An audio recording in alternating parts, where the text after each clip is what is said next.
Hi guys, so we know that many industries have been abandoned by the Conservatives post-Brexit. Fishing was put front and centre last year during the trade negotiations as something that the Tories would fight tooth and nail for.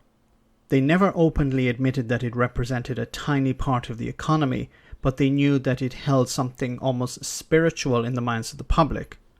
People who had never set foot on a trawler somehow felt that this industry deserved to be put at the forefront of any trade deal with the European Union. Well, as I've highlighted before, we've heard very little apart from some grumbling from a few fishermen since the UK left the Brexit Transition Period. However, the impact of the vote has been felt. The industry has begun to raise its voice, and they have rightly directed their anger at Tory MPs, the same ones that hyped the benefits of Brexit, especially for fishermen, but have been silent as none of these benefits have materialised. The National Federation of Fishermen's Organisations attacked the Conservative Party, saying that even its loudest supporters of Brexit had gone completely quiet after the deal was signed.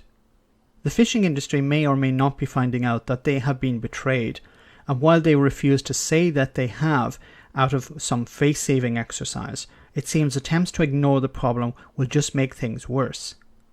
A spokesman for the NFFO said Boris Johnson had betrayed them and weaved a tale of woe very far away from the sea of opportunity that some spoke about.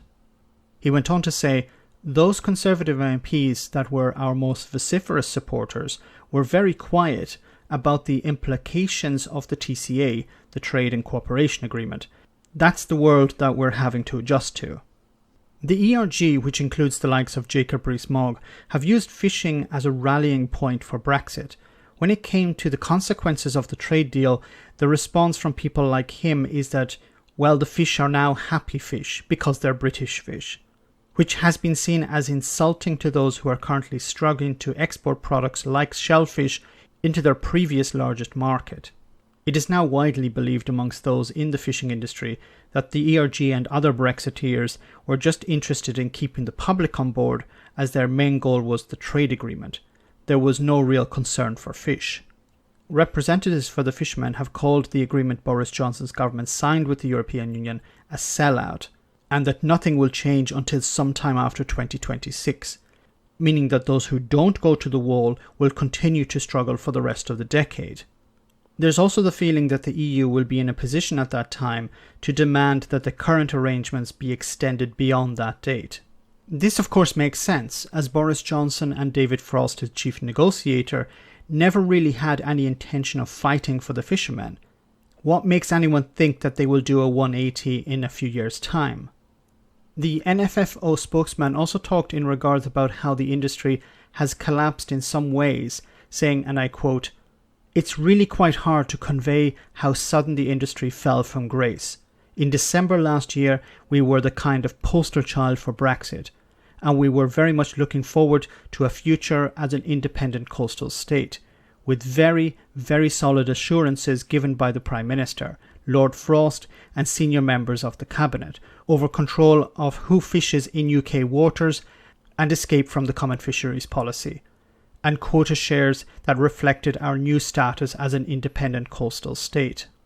And then, from Christmas Eve really, the government, in an eerie echo of Ted Heath's betrayal, as it's seen in the industry in 1973 where fishing was sacrificed despite all the assurances and promises, the deal was made in order to secure the broader advantages that would be attached to a trade deal with the European Union.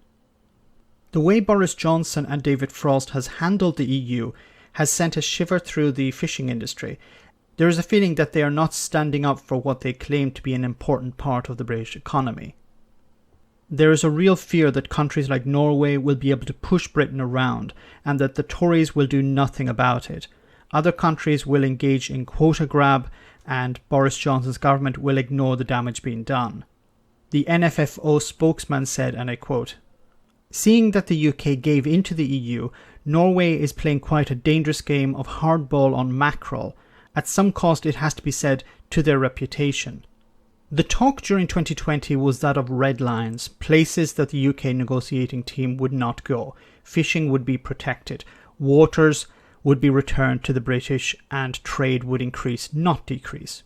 But Boris Johnson either overplayed his hand or never had any real intention of sticking to these red lines. What is interesting, if I can use that word, is that on the day the agreement was signed, the government minister responsible for fisheries was organising a Christmas activity for kids. She got word of what was agreed in the same way that the fishing communities did. The result of the post-Brexit deal for the fishing industry was just moderate changes to quotas that favour British fishing vessels, but no coastal exclusion zone was put in place. This was after promises to the contrary by both Brexiteers and Boris Johnson. The most devastating result, of course, was third country status for Great Britain, which meant many types of shellfish were limited or completely banned from being imported into the European single market. For me, one of the most frustrating aspects of this has been the muted response so far from both voters and those in the fishing community. They were lied to back in 2016 and lied to again in 2020, but have yet to punish Boris Johnson or Brexiteers for the false hope and blatant lies they were fed. The fishing industry is painfully learning that Brexiteers and Tories are not to be trusted. Sadly, they are first on the list of those who have been conned, and that list is long. Let me know in the comment section, guys, what you think. As always, your comments are greatly appreciated. Thanks a lot. I want to say a big thank you to all of my patrons.